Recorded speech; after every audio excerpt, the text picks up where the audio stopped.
Being a pilot requires an incredible amount of training and precision, which makes sense considering you're flying around a machine that costs tens of millions of dollars. The training they receive is second to none. But there is way more that goes into being a fighter pilot than eliminating bad guys and showing off at air shows. The first and most important thing that a pilot learns how to do is to stay alive, making split-second decisions that could save not only their own lives, but the lives of those around them. So, when things go south for a pilot, they have to instinctively know when to eject from the aircraft, all while figuring out how to avoid as much collateral damage as possible. It is an incredibly hard thing to train for, and even harder to do when the situation calls for it. Here are 5 pilots who ejected at the last second.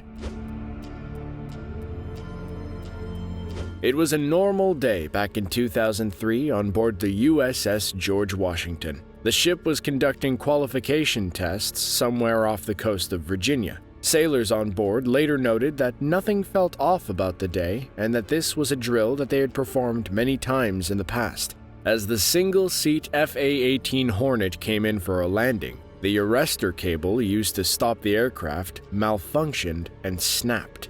If you don't already know, the arrestor cable is vital for landing on an aircraft carrier. The arrestor cable is what allows the plane to stop so quickly and not fall off the other side. Unfortunately, things didn't go as planned on this day. When the FA-18 came in for the landing, the arrestor cable snapped. With only seconds to act, the pilot ejected from the aircraft. Take a close look at the video, which I must say, it's pretty insane. Pay attention to how quickly the plane plummets into the ocean. Had the pilot reacted only seconds later, there's a chance they might not have made it, but they weren't in the clear just yet. Because of the force of the aircraft pulling on the arrestor cable, when it snapped, it went flying back in the other direction. Now, if you take another look at the video, you'll see that one sailor saw what was happening and managed to jump the cable twice. The Apollo 11 mission is one that goes down in world history. Neil Armstrong became a hero to millions on the day that he set foot on the moon. So many people wanted to be an astronaut after that. But becoming an astronaut is one of the hardest things a person can do. It takes years of practice, repetitively doing the same activities over and over and over again until operating a space vehicle is as easy as breathing. In preparation for the historic Apollo 11 mission, Neil Armstrong was going through one of those exact exercises. May 6, 1968 was the day of his 22nd flight of a test vehicle, which was a simulated lunar lander. Everything was going as planned until an unexpected mechanical malfunction caused Armstrong to lose control.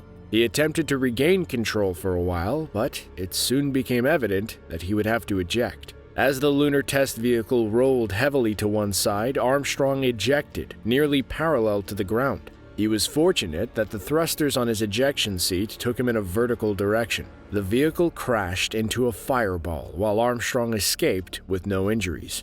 Armstrong, strong-willed and determined, shook it off and went on to complete a number of other test flights before launching into space. He would later go on to say that flying the actual lunar module was very similar to his experiences flying the test vehicle.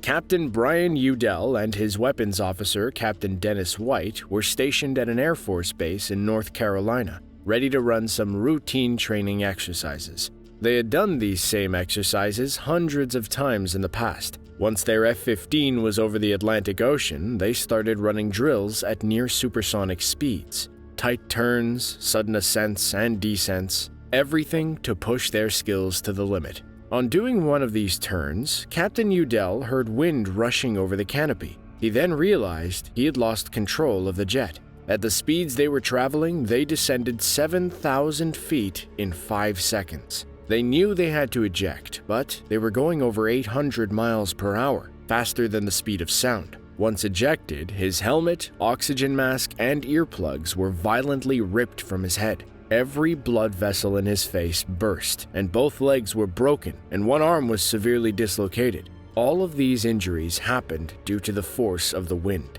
Luckily, his ejection seat automatically deployed a life raft which Captain Udell was able to use. He was found and able to recover from his injuries. His weapons specialist, Captain White, sadly wasn't as lucky. His body was recovered, and it was determined that he died instantly upon ejection. Although violent, the ejection itself was a miracle. Captain Udell made the decision to bail out at 10,000 feet.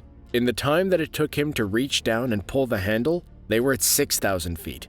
After pulling the handle and as the ejection seat left, they were at 3,000 feet. The parachute opened under 1,000 feet. By the math, Captain Udell had less than half a second to spare.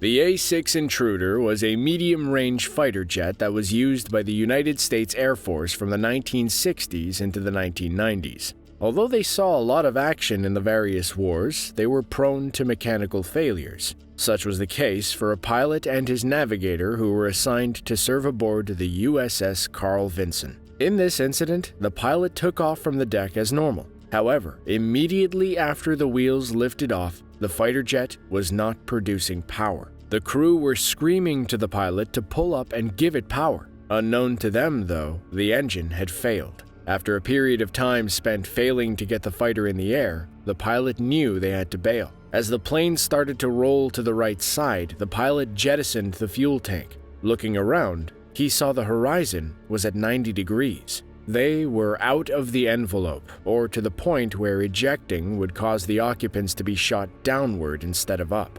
But they had to chance it. Upon pulling the lever, the pilot and navigator were shot out at 90 degrees. The pilot's parachute opened just feet above the water, but the navigator didn't have a full deployment. Both suffered minor injuries, but thankfully survived this terrifying ordeal. Once again, we have an accident concerning the A-6 Intruder. It's already stressful enough knowing that you have to fly a jet that's prone to problems. But when you have to do it while trying to land on an aircraft carrier, the stress can be multiplied many times over. The pilot in this story found himself in this exact situation. Luckily, he also remembered his training. As the pilot in this incident approached the aircraft carrier for a landing, he experienced a flameout, which is a violent engine failure. Although only one of the engines failed, they were past the point of no return, and there would not be enough power to get airborne again. The pilot knew that they would need to ditch. However, his training kicked in, and he performed his duties flawlessly. The pilot raised the gear and turned the jet, pointing it towards the ocean. He had the presence of mind to not jettison the fuel tank as is procedure. Doing so would have caused the tank to land on the ship, endangering the crew. Once he was sure that the fighter cleared the side of the ship, the ejection levers were pulled.